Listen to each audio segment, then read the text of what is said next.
اب میں جس شخصیت کو دعوت دوں گا، حضرت خواجہ شمس الدین عظیمی صاحب کسی تعارف کی محتاج شخصیت نہیں، وہ کوئی شخصیت ہی نہیں وہ کوئی نام ہے۔ حضرت خواجہ شمس الدین عظیمی صاحب ایک کردار ہے، ایک انجمن ہے، ایک روشنی ہے جو بنی نوع انسانوں کو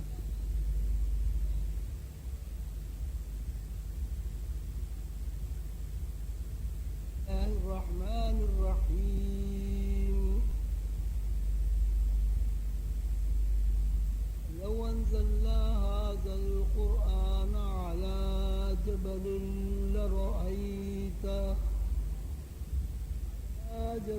لرأيته خاشعا متصدعا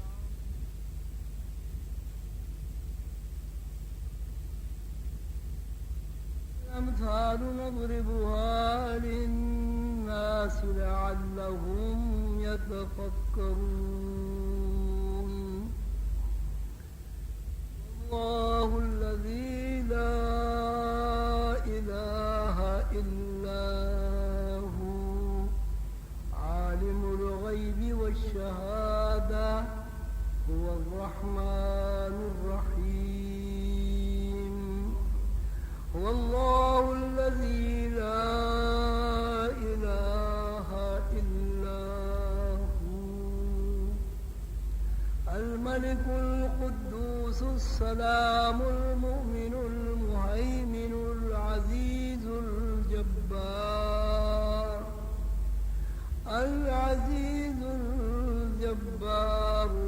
المتكبر سبحان الله عما يشركون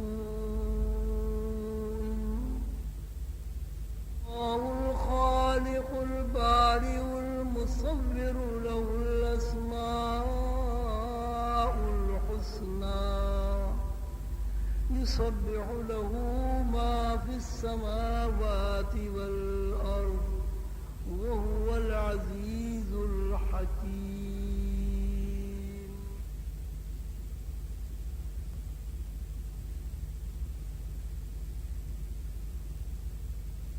بھی بدلے گی، انوار اور رحمتوں کی بارش بھی برسے گی، اور کیا پتا کوئی صاحب دل خاتون یا صاحب دل حضرات میں سے کوئی ایسے ہوں جن کی دل کی آواز رسول اللہ صلی اللہ علیہ وسلم کے دربار اقدس میں جا کر دستک ثابت ہو، اور حضور آقا نامدار تاجدار مدینہ خاتم الانبیاء محمد رسول اللہ صلی اللہ علیہ وسلم کی نظر التفات ہم گنہگاروں پر پڑ جائے۔ وہ تو آقا ہیں، نوازش و اکرام ان کی عادت ہے، عاصیوں پر گنہگاروں پر اپنے ہر امتی پر رحمت ہیں، بلکہ امتیوں پر رحمت نہیں ہے، اللہ تعالیٰ کے ارشاد کے مطابق عالمین کے لیے رحمت ہیں۔ اللہ تعالیٰ رب العالمین ہیں، اپنی مخلوق کو زندہ رکھنے کے لیے وسائل پیدا کرتے رہتے ہیں۔ حضور رحمت للعالمین ہیں، اللہ کے بنائے ہوئے وسائل کو کھلے ہاتھوں تقسیم کرتے رہتے ہیں۔ وما ارسلناک الا رحمت للعالمین۔ اللہ تعالیٰ فرماتے ہیں میرے محبوب بندے، میں نے تجھے عالمین کے لیے رحمت بنا کر بھیجا ہے۔ صلی اللہ تعالی علی حبیبہ محمد وسلم۔ سب لوگ ساتھ ساتھ پڑھیں، صلی اللہ تعالی علی حبیبہ محمد وسلم۔ صلی اللہ تعالی علی حبیبہ محمد وسلم۔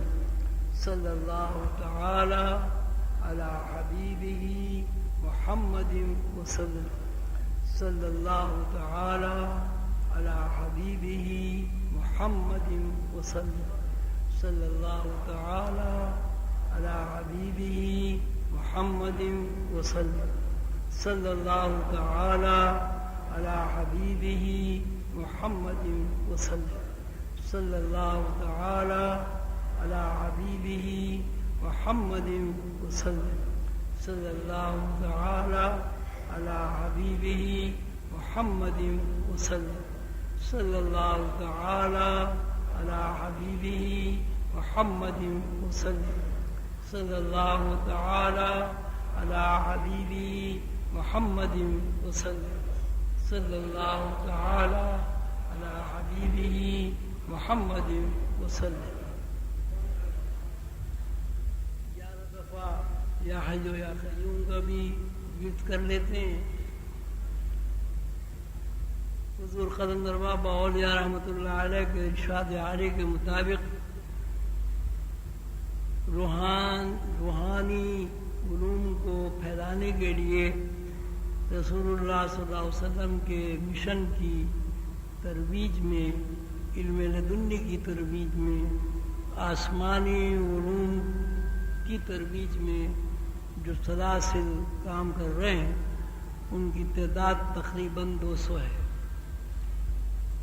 ہر سلسلے نے اپنے سالکین کے لیے کورس بنایا، سلیبس بنایا، اور اس سلیبس میں اللہ تعالیٰ کے اسماء کو براہ راست شامل کیا. مختلف سلاسل میں مختلف اللہ تعالیٰ کے نام کا، اللہ تعالیٰ کی آیات کا، صورتوں کا ورد کرایا جاتا ہے، اور ورد کے بعد مراقبے کی تلقین کی جاتی ہے. مراقبے سے پہلے اسماء الہیہ کا ورد یا قرآنی آیات کا ورد یا درود شریف کا ورد اس لیے کرایا جاتا ہے تاکہ سالک کے اندر انوار و تجلیات کا ذخیرہ ہو جائے، اور اس ذخیرے کی بنیاد پر جب سالک آنکھیں بند کر کے، کان بند کر کے، ذہن کو یکسو کر کے اللہ کی طرف متوجہ ہوتا ہے تو وہ انوار و تجلیات کا ذخیرہ اس کی پرواز میں اس کے کام آتا ہے. حضور قلندر بابا اور رحمۃ اللہ علیہ نے یہ فرمایا کہ یا حی و یا قیوم اللہ کے 2 نام ہیں. یا حیو زندہ کرنے والا، یا قیوم زندہ رکھنے کے لیے، قائم رکھنے کے لیے وسائل فراہم کرنے والا. وسائل میں والدین بھی ہیں، وسائل میں ہوا بھی ہے، وسائل میں آکسیجن بھی ہے، وسائل میں سورج بھی ہے. یعنی انسانی زندگی میں کام آنے والی ہر شے کو، وہ جس طرح بھی انسانی زندگی کام آئے تو وسائل ہی کہا جاتا ہے. تو یا حی یا قیوم کا مطلب یہ ہے وہ ذات جو اپنے بندے کو وسائل دے کر زندہ رکھتی ہے. وسائل میں عزت بھی ہے، وسائل میں تعلیم بھی ہے، وسائل میں اولاد بھی ہے. تو جب ہم یا حی یا قیوم کا ورد کرتے ہیں تو دراصل یہ دعا کرتے ہیں، اے اللہ تو ہمیں وسائل کے ساتھ زندہ رکھ. وسائل میں دینی امور بھی ہیں، نماز، روزہ، حج، زکوٰۃ، حضور پاک صلی اللہ علیہ وسلم کے اوپر درود بھیجنا، یہ سب بھی زندگی کے وسائل ہیں. حضور قلندر بابا اولیاء رحمۃ اللہ علیہ نے مجھ سے فرمایا کہ ایسے ایسے اللہ کے بزرگ گزرے ہیں کہ جنہوں نے یا حیو یا قیوم کا اتنا ورد کیا ہے کہ ان کا جلی حروف سے اولیاء اللہ میں نام لکھا ہوا ہے کہ بھئی فلاں صاحب نے اتنا ورد کیا. میرے بزرگ دادا پیر حضرت ابوالفیض قلندر علی سہروردی رحمۃ اللہ علیہ نے مجھ سے فرمایا کہ بھائی میں نے اتنا درود پڑھا کہ میرے پیر و مرشد کو یہ کہنا پڑا کہ بھائی بس اب بس کر، بہت پڑھ لیا۔ بے وقوفی کی بات ہے، کبھی کبھی اپنی بے وقوفی کا بھی اظہار کرنا چاہیے اپنے بچوں کے اوپر۔ تو میں نے سن کے وہاں بیٹھے بیٹھے یہ فیصلہ کیا کہ میں اتنا یا حیو یا قیوم پڑھوں گا کہ کسی نے نہیں پڑھا۔ بچپنے کی بات ہے، بے وقوفی کی بات، جہالت کی بات۔ تو میں نے یا حیو یا قیوم پڑھنا شروع کیا، تو وہ اتنا ورد اس کا ہو گیا کہ میرا یا حیو یا قیوم تکیہ کلام ہو گیا۔ تکیہ کلام اس کو کہتے ہیں کہ آدمی دوران گفتگو اس لفظ کو بار بار دہرائے۔ ان کا جیسے آپ نے کہا ہاں جناب آپ کہاں سے تشریف لائے، آپ خیریت سے تو ہیں، اور کوئی بات کہہ دی، چنانچہ گویا کہ اس قسم کے۔ تو اب میں جب بات کرتا تھا تو بات کرتے کرتے یا حیو یا قیوم، بھئی آپ کیسے ہیں، خیریت سے ہیں، کہاں سے آ رہے ہیں، یا حیو یا قیوم، آپ نے کھانا کھا لیا، یا حیو یا قیوم۔ تو بڑا اس کو روکنے کی کوشش کی، لیکن وہ چونکہ دھن سوار تھی، جنون سوار تھا کہ سب سے زیادہ ہی پڑھنا ہے یا حیو یا قیوم۔ پھر مسئلہ یہ ہوا کہ وہ باتھ روم جا کے بیٹھے تو وہاں بھی یا حیو یا قیوم منہ سے نکلنے لگا۔ بڑی پریشانی ہوگی، تو بڑی بے ادبی گستاخی پخانے میں بیٹھ کے آدمی۔ پھر میں منہ پہ رومال لے باندھ کے جانے لگا۔ بالآخر پھر وہ اللہ تعالیٰ نے سمجھ بوجھ دی کہ بھئی یہ تو بے ادبی گستاخی ہو رہی ہے۔ پھر آہستہ آہستہ وہ کنٹرول ہوا۔ تو ایک صاحب میرے دوست تھے، بڑے قریبی دوست، تو میں نے ان سے کہا بھائی یا حیو یا قیوم پڑھا کرو۔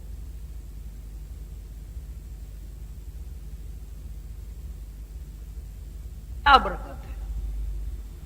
تو میں کہا یار مجھے تو یہ برکت یہ نظر آتی۔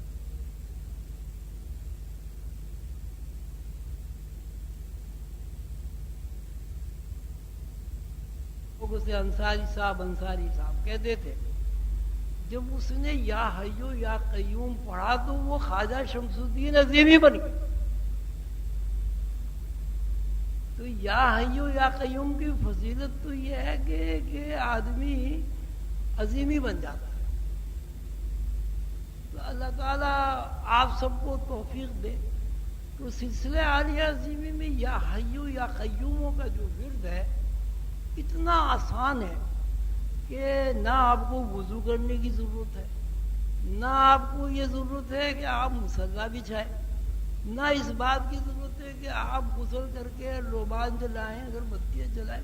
حضور قلندر بابا فرماتے ہیں کہ اللہ حاضر و ناظر ہے، زبان پاک ہے، چلتے پھرتے اٹھتے بیٹھتے سوتے جاگتے کاروبار کرتے یا حیو یا قیوم یا حیو یا قیوم یا حیو یا قیوم پڑھو۔ جتنا یا حیو یا قیوم پڑھو گے اللہ تعالیٰ تمہاری طرف متوجہ ہوگا، اور جتنا اللہ متوجہ ہوگا اتنا ہی آپ کے اندر انوار و تجلیات کا ذخیرہ ہوتا چلا جائے گا۔ انوار و تجلیات کا ذخیرہ جس بندے کے اندر ہو جائے تو ظاہر ہے وہ تو پھر فرشتے بھی اس کی طرح متوجہ ہو جاتے ہیں۔ حضرت بایزید بستامی کا ایک بڑا مشہور قصہ کتاب میں ہے، آپ لوگوں نے پڑھا ہوگا کہ وہ سیر کے دوران عرش پر پہنچ گئے۔ وہاں یہ دیکھا کہ فرشتوں کی قطاریں لگی ہوئی ہیں، کوئی رکوع میں ہے، کوئی سجدے میں ہے، کوئی قومے میں ہے، کھڑا ہوا ہے۔ تو انہوں نے کہا کہ اسی نے فرشتے، کروڑوں فرشتے، جو سجدے میں ہے سجدے میں پڑا ہوا ہے، جو رکوع میں ہے رکوع میں ہے، جو کھڑا ہوا ہے وہ کھڑا ہوا ہے۔ ایک پارٹی جو بہت بڑی تھی فرشتوں کی، اس کے پاس گئے، سلام دعا کی۔